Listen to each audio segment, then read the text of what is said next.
خوږو پښتنو هغه وخت لاړه چې د خان سړي زوی به سبق وي، هغه وخت لاړه چې د تعلیم یافته زوی به سبق وي. زما پلار صرف لسم پاس کړو او ګوډ به کو.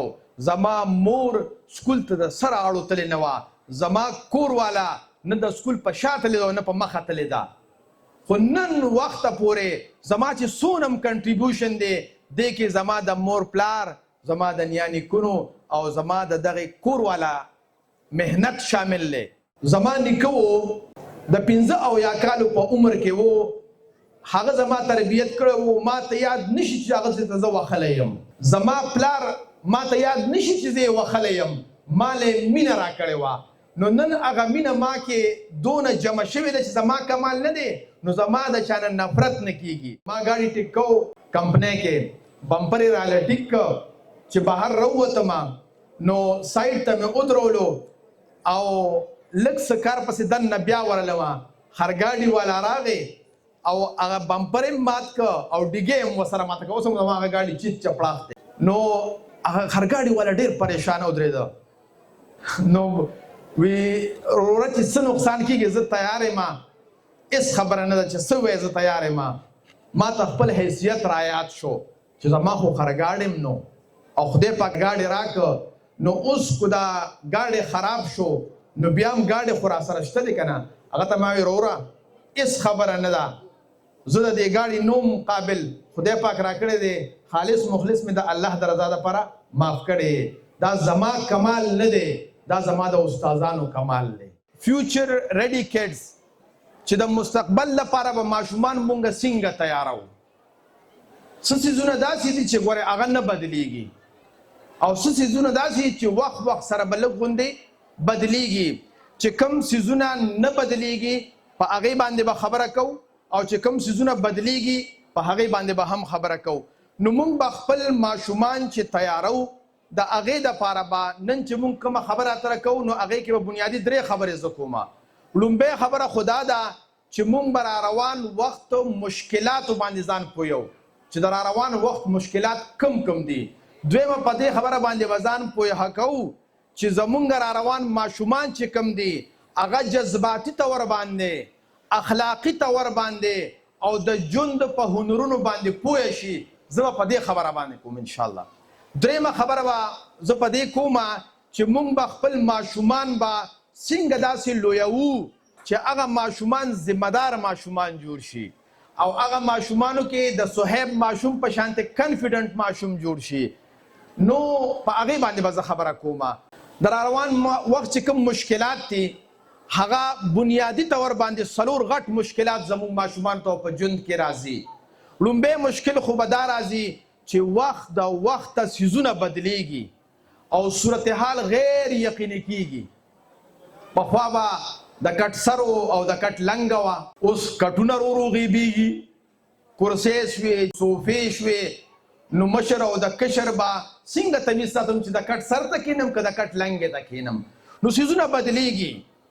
نو څیزونو بدلېدو سره به غیر یقیني صورتحال راځي. نو زه به د خپل ماشوم کې داسې صلاحیت پیدا کومه چې د کټ سر او لنګه نه وي خو دې چې مشر او کشر پیژني، چې دی خپل او پردی پیژني، چې دی د خپل ځان نه ماسوا د نورو خلکو درد او فکر پیژني.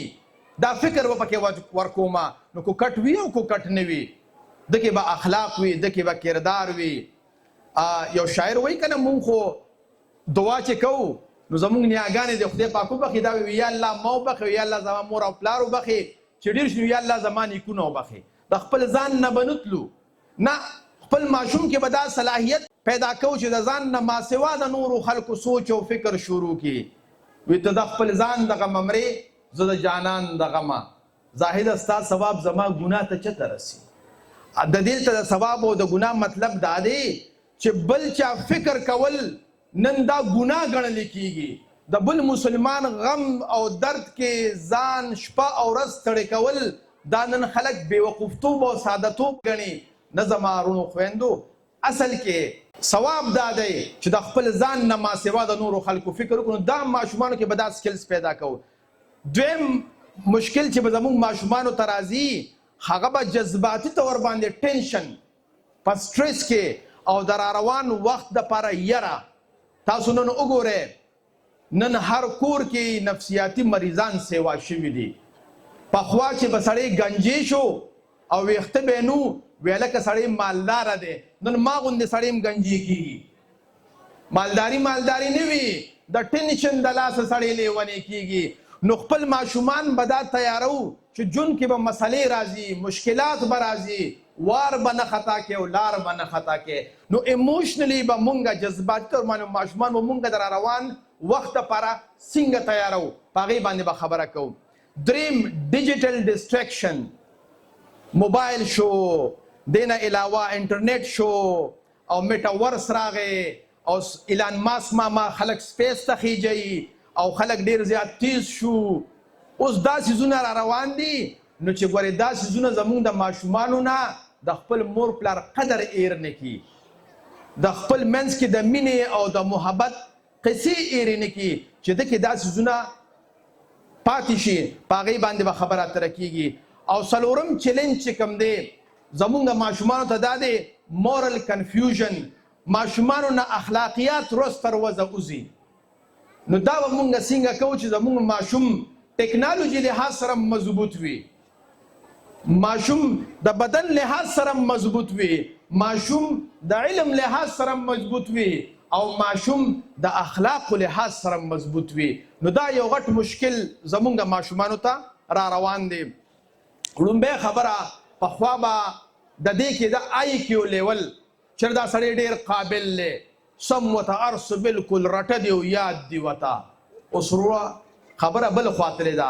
اوس د ای کیو خبره ده، ایموشنلی انټیلیجنټ. کم انسان چې جذبات پیژني، کم انسان چې خپل جذبات کنټرول کولی شي او کم انسان چې د بل جذبات پیژندلی شي او د هغې احترام کولی شي، هغه کس په روان وخت کې به ډېر زیات کامیاب ترین انسان وي. تاسو بهر ملکونو ته لاړ شئ چې څونه په دنیا کې معاشي او معاشرتي طور باندې مضبوط قومونه دي، هغې کې به صبر ډیر وي، هغې کې به مینه ډیره وي، هغې کې به احترام ډیر وي، هغې کې به غلا غلطي نه وي، هغې کې به سچایي ډیره وي. په جاپان کې چې خلک سیټ ریزرو کوي که نه، نو ما تاسو په سیټ باندې څادر ایږدو چې خلکو ته پته ولګېږي چې څوک پې ناست دي. او هلته کې زیاتتر خلک په سیټ باندې خپل پرس ایږدي، د پیسو ډک پرس ایږدي چې خلکو ته پته ولګي چې څوک پې ناست دی. اوس خو دلته د پیسو پرس کې دی نو څه به یې حال وي. نو پکار دا ده ټکنالوژي کې جاپان زما څه نه مخکې دی، خو اخلاقیاتو کې هم زما ستاسو نه مخکې دی. نو پکار دا ده چې زموږ ماشوم ټکنالوژي سره سره د اخلاقیاتو په اعتبار سره هم ښه شي. نو ایموشنلی انټیلیجنټ ماشوم پکار دی. تاسو ته به زه یو مثال درکړم چې کله مونږ کې صبر راغی نو ډېر به کار اسان شي. پخوا به خلکو قصه کوله د په کوټو باندې به د اکثر خلکو د لرګي اچول. یو میلمه راغلی و، تودو الوګان چې کوم دی نو هغې وله پخ کړي او ډېر اوږې و، تودو الو یې چې کوم دی خولې ته واچو.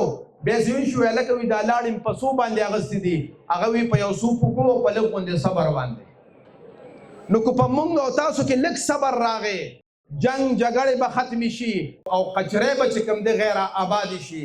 نن کور کې وګوره ماشوم ډېر زیات تعلیم کړی وي خو صبر پکې نه وي. خلک ډېر زیات چې کوم دی غټو غټو عهدو باندې ناست وي خو صبر پکې نه وي. نو دې ته مونږ وایو ایموشنلی انټیلیجنټ ماشوم، چې جذباتي طور باندې هغه ماشوم انټیلیجنټ وي.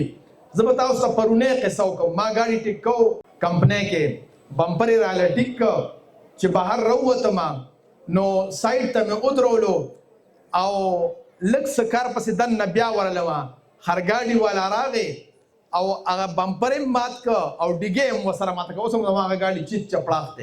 نو هغه خرګاډي والا ډېر پریشانه ودرېده.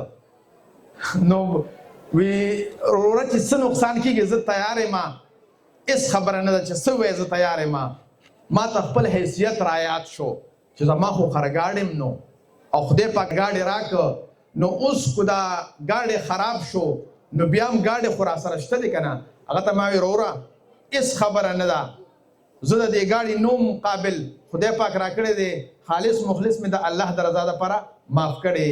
دا زما کمال نه دی، دا زما د استادانو کمال دی.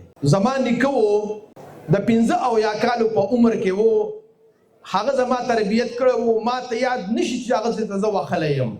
زما پلار ما ته یاد نشي چې زه یې وښلی یم، ما له مینه راکړې وه.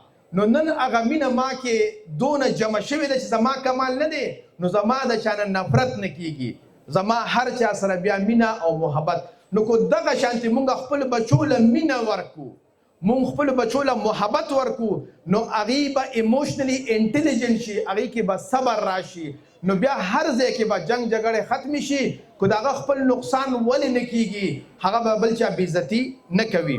بل ایموشنلی انټیلیجنټ ماشوم، یعنې خپل ماشومان به د جذباتي لحاظ سره به قابلان څنګه جوړو. کله چې ماشوم کې دا خبره پیدا شوله چې هغه غلطي تسلیموي، نو بیا به ده کې د زده کړې ماده سیوا کیږي، ده کې به د تخلیق ماده سیوا کیږي.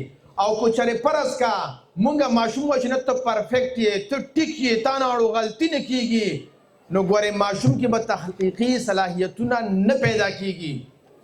بیا به دې کور کې د مور پلار نه هم داسې امید ساتي چې ګورې څه غلطي ترې ونه شي، نو چې چا نه هم غلطي کېږي دله به بیا غوسه ورځي.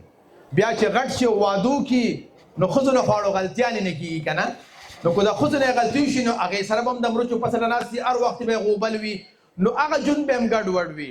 او چې پلار یا نیکه یا سقر شي، نو راشه کو تودېږي، نو وسي به هم ترې تنګي، انګور به هم ترې تنګي، او د خپل ځانه به هم تنګ وي. نو دریم صلاحیت په ماشوم کې دا پیدا کول پکار دي چې بچې کله هم غلطي وکړي، ښه په نه راوایه چې موږ نه غلطي شوې ده، بخښنه غواړم، او د خپل غلطۍ نه به زده کړه کوې. نو چې کوم ماشوم کې دا صلاحیت پیدا شي، نو د را روان وخت چې هر څومره مشکلات وي، دنه به غلطي کېږي، د به اډکي کوي، او بیا به د تخلیقي صلاحیتونه هغه کې پیدا کېږي. تاسو زه یو مثال درکړم. تومس ایډیسن و، چا چې دا بلب جوړ کړی دی، د ده باره کې دا خبره ډېره مشهوره ده چې دی تقریبا زر ځله ناکامه شوی و. ویدنه یو اخباروالا انټرویو اغوستله چې ته زر ځله ناکامه شوې، ده ورته وایي چې نه، زر ځله نه یم ناکامه شوې، زر قسمه لارې مارۍ دي چې په هغې باندې بلب نه جوړېږي، او دا یو ځل به دا بلب جوړومه او بیا بلب جوړ کړه. نو که کوم ماشوم نه غلطي وشي، نو هغه وښیمه، ټکیمه، رټویمه، هغه ته وایي خیر دی بچې، ژوند دی، دی کې انسان نه غلطي هم کېږي، تکړه شه بچې، څه بله لاره اختیار کړه، څه بله لاره اختیار کړه، څه بله لاره اختیار کړه. دغه ماشوم به ځان له لاره راوکاږي، او کله چې بیا د فیوچر کې کوم چیلنجز هم راځي، نو تاسو به دته لاره نه ښایئ، دی به په خپله ځان له لاره راوکاږي. صحیح شو جي؟ را روان وخت کې چې کوم مشکلات مونږ ته راځي، نو د هغې دپاره به اوس کوم هنرونه مونږ ته پکار وي. چیلنجز باندې مونږ خبره وکړه، هغه هنرونه ماشوم ته کم پکار دي. لومبې asking guiding question، ماشوم نه به داسې تپوس کوو چې هغه ته رهنمایي میلو شي. دویم encouraging thinking، په سوچ به مجبورو چې بچې سوچ وکړه چې بل څه داسې حل کیدی شي. او دریم allowing consequences، چې کوم نقصان یا چې کوم څیز کیږي، نو داسې ماحول به پرووایډ کوو چې د هغې نتیجه او د هغې هغه زخم هغه لږ وسکي چې سبق ترې زده کړی شي. څنګه د مثال په توګه باندې ګایډینګ کوېسچن څه ته وایي چې یو ماشوم دی او هغه وایي چې یاره ما له هوم ورک نه راځي، او هوم ورک ډېر زیات ګران دی. نو که چېرې موږ ورته اکثر داسې ووایو چې بچې ټینشن مه اخله، دا خور به هوم ورک وکړي او مور به درسره وکړي او زه به درسره کوم، ماشوم دې غرق. تا هغه مسله تاله راوړله او تا د هغې مسلې حل د جیبه راویستلی ورکه، نو هغه کې به صلاحیت د مسلې د حل کولو نه پیدا کېږي. موږ به ته دا تپوس به ترې کوو چې بچې په دې هوم ورک کې تا ته کومه حصه ګرانه ده، او کومه حصه چې ګرانه ده، نو هغه ولې په هغې ته نه پوهېږي، سکول کې نه پوهې شوې که څه وجه ده. داسې ګایډینګ کوېسچنز به کوو چې کله موږ د هغه نه تپوس وکړو، نو حل به ورته خپله نه ښایو. بچې هېڅ ټینشن ماله، زه به د استاد یا استادې سره خبره وکړم، تا ته به د هوم ورک باندې نن به نه غوسه کېږي، او ته چې کله لاړ شي، نو سبا به ورته ووایې چې ما په دې باندې پوهه کړه، زه په دې ځایونو باندې نه وم پوه شوې. نو چې کله ته ماشوم ته داسې قسمه تپوسونه کوې او ډایرکټ حل نه ورکوې، نو دی به په هر مشکل کې ځان ته لاره راوکاږي. یو ځای کې به دا پلار نه وي او دې به ځان ته لاره وکاږي. تاسو زه یو مثال در کوم. کله کله د چا چې پلار وفات شوي یتیمانان تاسو وګورئ که نه، دی ډېر زیات تیز وي او دی ډېر زیات چې کوم دی نو تکړه وي. دا ولې تکړه وي؟ دته څوک د ښودلی نه وي، دی هر کار په خپله کوي، کله غلطیږي، کله ټیک کېږي، کله سینګی، کله سینګی. د هغې سره دونه ګرومینګ وشي، دونه لرنینګ یې وشي چې بیا ډېر تکړه تکړه خلک وي، خو د هغه ماشوم سره بیا نه سمیږي. نو خپل ماشوم ته به دا د سوال داسې به ترې کوو چې هغه سوال کې هغه حل رایستی شي، د هغه مسلې حل رایستی شي. دویم سکل به ماشوم ته دا ورکوو چې انکرج تھنکینګ، د سوچ ماده به ورته ورکوو چې بچي ته په دې باندې سوچ وکړه، ته په دې باندې فکر وکړه. د مثال په توګه باندې اکثر مور پلار ماشوم دا وایي چې زمونږ دا بیگ چې کوم دی دا ګډوډ دی، او زر ولا مور چې نه بچي بیگ هم ولا ټیک کړي، هر یو څیز ولا ټیک کړي، کتابونه پکې خرڅ ولا برابر کړي. داسې به نه کوو. دې ته مونږ وایو پیمپرینګ وایو، سپون فیډینګ وایو. دغه ماشوم کلم په جون کې مسله راشي نو دی به نشي حل کولی، بلکې چې کلم څه کم وي په کتاب کې یا په بیگ کې څه مسله وي نو ته به د ماشوم سره کینې چې بچي سوچ وکړه چې کم څیزونه کم دي او هغه کم ځای کې پراته دي. نو هغه ماشوم چې کله ځان له په خپله بیگ ټیک کړي که نه، نو سبا به مور او پلار به نه وي او دی به کریټیو سلوشن راوکاږي. لکه تاسو به زه اوس یو لطیفه وکړم. یو شومپړق سړی و او شات یې کور ته راوړي وو او بچو ته وی چې بچي شات به خورې خو دې ډبي پورې به راکاږې، ډبي سره به نه کولاوی. نو همدغه شانتې به یې کولو. یو ځل دا پلار کور کې نه و او هغه ډبي یې په المارۍ کې تاله کړی و.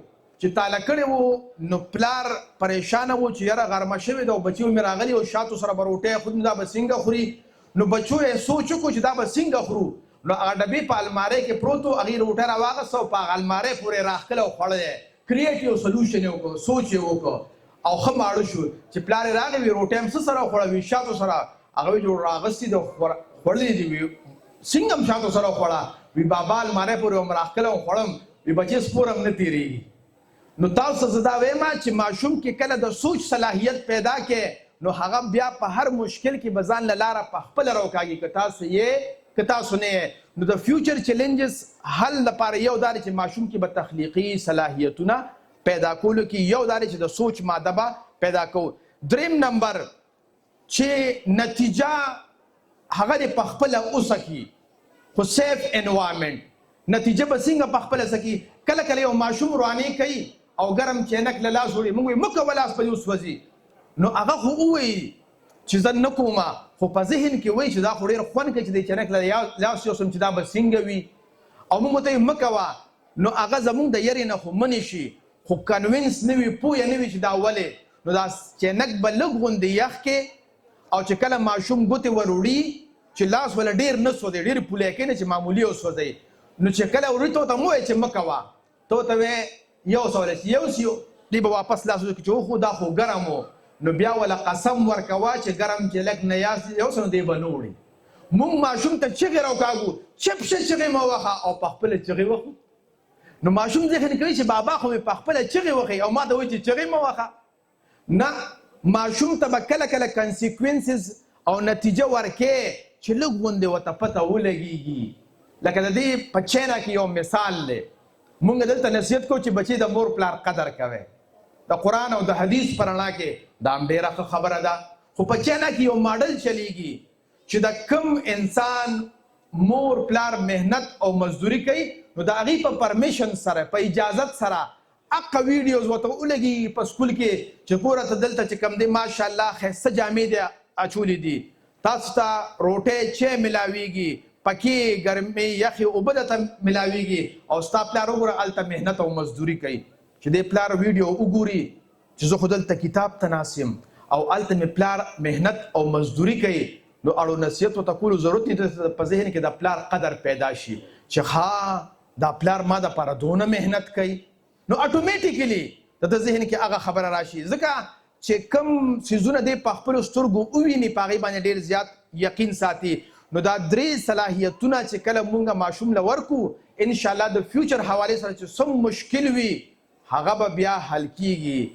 دا زمونږ اکثرو خلکو دا خیال دی چې موږ سره پیسې نشته موږ د ماشوم تربیت نشو کولی او موږ سره وسایل نشته زموږ د ماشوم تربیت نشو کولی. خوږو پښتنو هغه وخت لاړه چې د خان سړي زوی به سبق وی، هغه وخت لاړه چې د تعلیم یافته زوی به سبق وی.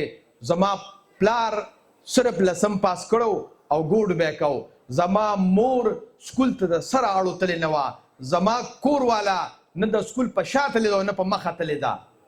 خو نن وخته پورې زما چې څونه هم کنټریبیوشن دی دی کې زما د مور پلار، زما د نیا نیکونو او زما د دغې کور والا محنت شامل دی. نو دا ضروري نه چې ما تاسو سره د پیسې وي نو موږ به تعلیم کوو.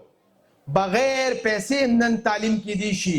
دا څنګه چې د ټیکنالوژي دور دی نو په دې کې نن موږ داسې څیزونه چې هغه بغیر پیسو دي هغه موږ زده کړه کولی شو. اوس راځو دې اړخ ته چې کله هم ماشوم کې غواړو چې د فیوچر حوالې سره تیار شي نو لومبې به هغه ته دا سکل حایو چې هغه د اورېدنه په صحیح طریقې سره کوي.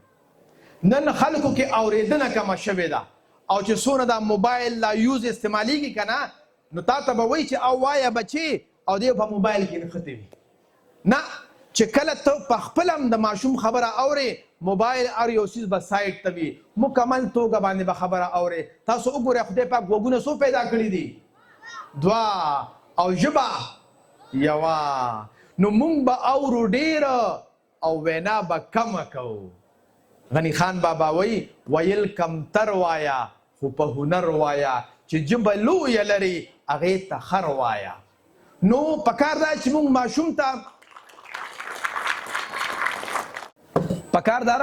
ماشوم ته لیسننګ سکل وښایو. نو چې دکې لیسننګ سکل څونه هم سیوا کیږي دکې به کریټیویټي سیوا کیږي، دکې به د مسلو حل سیوا کیږي. تاسو زه یو اسانه خبره ښیم.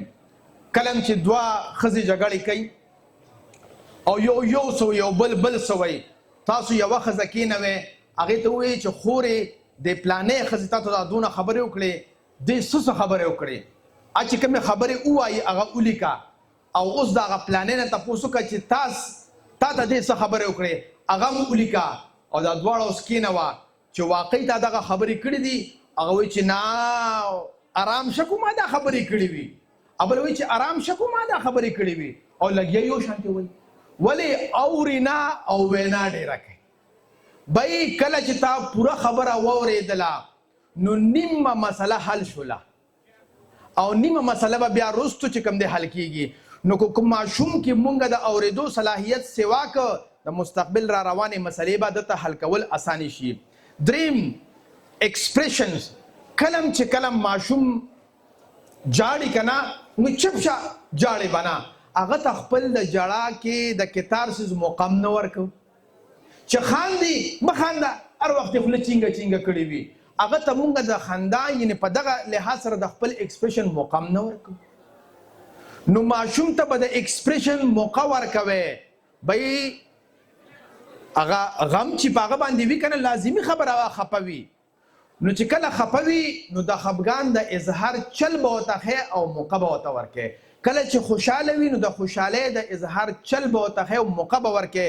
نو چې کله تاسو دا قسمه سکلز ماشوم ته ورکه نو پر روان وخت کې به که دته هر څونه مشکل راشي چې ډېر ټینشن پرې راشي دی به وجاړي، زړه به یې تش شي، نه به ډپریشن وي نه به انزایټي وي او نه به د دماغو ګولۍ بیا خوري، ښه به ریلیکس وي. خو نن زمونږ زړونه ډک شوي دي، ذهنونه ډک شوي دي، ماشوم خپل اظهار نشي کولی، غټ اظهار نشي کولی، خپل اظهار نشي کولی، پردی اظهار نشي کولی. کو چا اظهار وکړو بس بیا جنگ دی او جګړه ده. په کریکټر باندې مونږ کار کوو چې ماشوم کې کریکټر سټرونګ راشي، چې د هغه شخصیت مضبوط وي.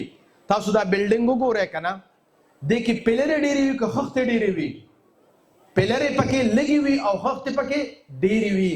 د پلر مثال د کریکټر دی چې ماشوم کله کریکټر مضبوط وي نو کو ډیګري ورسره وي او کو نه وي، که پیسې ورسره وي او کو نه وي، او که په هر ماحول کې وي دی به هر ځای کې سرخروی وي. د 400 یو ماشوم دی د پښتون پروډکشن ملګری دی، په غونډ پاکستان کې په لمس کې 30 کسان اغوستی کېدل. هغه 30 کسانو کې یو دغه ماشوم هم سلیکټ شوی دی. نن سبا لمس کې د هغه ټریننګ روان دی. نو لومبی سیز په دې کې کریکټر دی چې مونږ ماشوم له کریکټر دونه مضبوط جوړ کو چې هغه په یو قسمه حالت کې په چیلنجز کې هغه د خپل کریکټر نه ښکته پورته نه ځي. په کریکټر کې لومبی خبره چې ماشوم کې ایمانداري راشي، چې ماشوم کې څه راشي؟ ایمانداري راشي. د ایماندارۍ آسان تعریف دا دی، هر یو کار چې دی کوي که نه چې د زړه د اخلاص یې کوي. که دی خدمت کوي د زړه د اخلاصه، که فرض که دی سبق وایي د زړه د اخلاصه، که دی محنت کوي د زړه د اخلاصه. نو ایمانداري دا کریکټر په ماشوم کې راوستل. دویم احساس ذمہداري، چې دی په خپل سر باندې ذمہواري اغستی شي، دا نه چې غلطي دی وکړي او لانجه د نورو خلکو په سر باندې ورواچي. تاسو به اکثر کتلی وي ادارو کې غلطي مشرو کې او دا زموږ د ټیم غلطي وه. نر هغه سړی دی چې غلطي وکړي او په سټیج راشي ووایي چې زه بخښنه غواړم ما نه غلطي شوې ده، د ده به زده کړه کېږي، د ده به کرکټر مضبوط وي. نو انسان نه به خامخا غلطي کېږي، نو خو دی به دا غلطي تسلیموي، احساس ذمہداري به په ماشوم کې راولی. دریم د کرکټر امپتي او سروسز دی.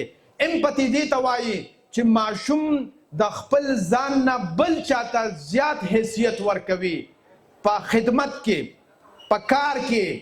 دا نه چې غټو له ښه څیزه او غریبو له خراب څیزه داسې به نه کوي. په کار دا ده چې ماشوم خپل ځان رول ماډل وګرځوي. مونږه اکثر تاسو په خپل زړه لاس کې دی، رښتیا راته ووایئ، مونږ خپل بچي ته راوایو چې بچي زما په شانتې شه. ویلی شو وی ته د پلاني په شانتې شه، د هغه په شانتې علم وکړه، د هغه په شانتې تعلیم وکړه، د هغه په شانتې غټ سړی جوړ شه. کم مور پلار چې خپل ځان رول ماډل جوړ نه کړي، بچي د هغه نه انسپریشن نشي اغستی، بچی د هغه نه نشي متاثره کېدی. نو پکار دا ده چې مور پلار په خپل ځان رول ماډل جوړ کړي، نو بچی به اله د هغه نه متاثره شي او بچی به رول ماډل شي. نو یو ماشوم کې دا احساس راوستل پکار دی، بچی ته به دې ته نه ګورې چې خلک څه کوي، ته به خپل ځان رول ماډل حسابې، ته به خپل احساس ذمہداري په بنیاد باندې ځان یو قاید حسابې. که ته په هر ځای کې یې ته به ځان رول ماډل جوړوي او ګرځوي به. ډیجیټل اویرنس، خپل ماشومانو ته د راروان وخت د ټیکنالوژي نه خبرول پکار دي. زه لږ ډېر ایډیټینګ کولی شم. سوشل میډیا چې کله ما زده کوله په عرفه کریم ټاور په لاهور کې 20 ورځې ما دې لپاره ټریننګ اغوستو په ډیجیټل اویرنس باندې. نن نه 15 کاله مخکې بیا زما چې څونه بچي دي هغه ټول ویډیو ریکارډینګ، ویډیو ایډیټینګ دا ټول کولی شي. خپل سکولونه هم وایي، خپل سبقونه هم وایي. نو لږ ډېر د ډیجیټل اویرنس ماشومانو ته ورکول پکار دي. ګوره ډیجیټل اویرنس دونه ضروري دی که نه چې مشتاق صاحب سره زما لیدل کتل 2 یا 3 ځله به شوي وي فزیکلی، خو مشتاق صاحب سره زما لیدل کتل روزانه د فیسبوک د لارې کېږي. دا د ډیجیټل برکت دی. رحمان بابا څونه مخکې ویلي وو چې نه د کوره چرته وځم نه سفر کوم، بې سفره مې غوسیږي لار د عمر. نو نه زه د کوره چرته وځم نه سفر کوم، او الحمدلله تقریبا 2.5 لکه خلک زما اواز روزانه په بنیاد باندې اوري. نو دا د ډیجیټل اویرنس وجه ده. او ګوره دا پخوا وختو چې چا سره به ګاډی و نو غم خادي به یې کولی شوه. اوس د ډیجیټل اویر د وجې نه سړی د امریکا کې هم غمخادي کولی شي او د دې ځای نه امریکې ته هم په یو قدم رسېدی شي. رحمان وایي که نه چې په یو قدم تر عرشه پورې رسي، ما لیدلې د رفتار د درویشانو. نو نن سبا زه او ته چې ډیجیټلي اویر یو، نو په یو قدم امریکا او لندن او چارسدې او هر ځای کې ګرځېدی شي د ډیجیټل اویرنس په ذریعې سره. دویم ډیجیټل ایتکس بچو ته خطر ښودل پکار. ډیجیټل ایتکس دې ته وایي چې د مثال په توګه باندې موبایل به څومره استعمالوي او څنګه به استعمالوي. تاسو ته به زه خپله یو خبره ذکر کړم، تاسو ته به دا خبره اسانه شي. زما بچي موبایل استعمالوي، خو زما 10م کلاس کې لور ده، هغې ته موبایل الاود نه دی. زما د څلورو کالو لور ده، هغې ته موبایل اخیستل سره الاوډ نه دي، او زه د ډیجیټل کار کوم. زما روزانه کم از کم 15 ویډیوګانې اپلوډ کېږي، خو زما موبایل کې فیسبوک نشته. اما ټیم هایر کړی دی، اول مې خپله محنت کړی دی، اوس هغې لګیا دي هغه ټول کارونه کوي. زه خپل ریډینګ کوم، کتاب ګورم، دا څیزونه ګورم. نو ماشوم ته به ډیجیټل ایتکس ښیې چې موبایل به څنګه استعمالوي. ښه چې کوم ماشومان زما موبایل استعمالوي، نو ماسخوتن زه هله خپلې کمرې ته ځم چې د هغې نه موبایل واخلم، وای فای بنده کړم. دریم چې هغه ماشومان موبایل ګوري، نو په ځان له به یې بړستن کې نه ګوري، هغه موبایل دی په یو ځای ناست وي، یو خاص ځای دی، هلته به دوی ګوري، ټول به ناست وي. نو ډیجیټل ایتکس به ماشومانو ته خامخا ښایو. او دا یو خبره واورئ، که ستاسو زړه ښه وي او که بد وي، دا ټکنالوژي زمونږ ستاسو کور ته راغلې ده، او دا به نوره هم سیوا کېږي. خو که مونږ ورته دا چل ونه ښو، نو زمونږ را روان نسل به غرق او تباه کړي. دا وګوره که نه، بجلو والا په بجلی کې کار کوي که نه، نو دې ته یې ټریننګ ورکړې وي چې تاسو به دستانې اچوئ، تاسو به بوټان اچوئ، تاسو به په اوچ ځای باندې ودرېږئ، تاسو به داسې دونه هایټ کې ودرېږئ، نو هغې بجلي نه نیسي، او چې زه پکې کار کوم ما بجلي نیسي. نو ټکنالوژي راغله، خپلو بچو ته د ډیجیټل ایتکس وښایئ چې تاسو به موبایل څنګه استعمالوئ، ډیجیټل میډیا به څنګه استعمالوئ، او که نه یې استعمالوئ نو مجبوراً هغې به استعمالوئ، بیا به نقصان کېږي. فیملی انټریکشن، ماشومانو ته دا ښودل پکار دي چې ټکنالوژي د استعمال د وجې نه به ګورې فیملی انټریکشن نه پرېږدی. پکار دا ده چې زمونږ او ستاسو په اجره کې یا په بیټک کې داسې یو ټوکری کیدو چې کله هغه ماشومان راغونډېږي، مونږ راغونډېږو چې موبایل یې هلته کېږدو چې بهی موبایل به نه استعمالوو، مونږ به خپل منځ کې خبرې اترې کوو. نو مونږ به هغه ټوکری کې چې موبایل کېږدو، نو خلک به خپلو خبرو ته اوزګار شي. چې خپلو خبرو ته اوزګار شي، نو د هغې کتار سیز به کېږي. او که داسې نه کوئ، نو چې ته ډېره موده پس په یو بل سره میلاوېږئ، چې میلاو شئ نو تشې ګیلې به وي، او اکثره په ښادۍ کې هم جګړې کېږي. بیا ولې ستاسو زړونه به ډک وي. نو د موبایل د استعمال طریقې ماشومانو ته ښودل ضرور پکار دي. ښه، بله خبره دا ده، ماشومان رهنمایي دې لحاظ سره پکار ده چې تاسو ماشومان د شوق مطابق د خپل تعلیم حاصل کړي. ماشومان په کوم څیز کې ښه دي، هغه تعلیم دې حاصل کړي. دلته خو که پلار ډاکټر او انجینیر دی، نو زما زوی هم ډاکټر او انجینیر جوړیږي. که پلار سبق نه دی ویلی، خو هر وخت بیماري او اسپتال ته ځي راځي، نو د ډاکټرانو قدر ورسره ډېر وي، زما نصیب هم ډاکټر جوړیږي. داسې نه دی کول پکار. د ماشوم شوق ته کتل پکار دي چې ماشوم کې کوم شوق دی، هغه شوق معلومول پکار دي، او هغه فیلډ ته اچول پکار دي.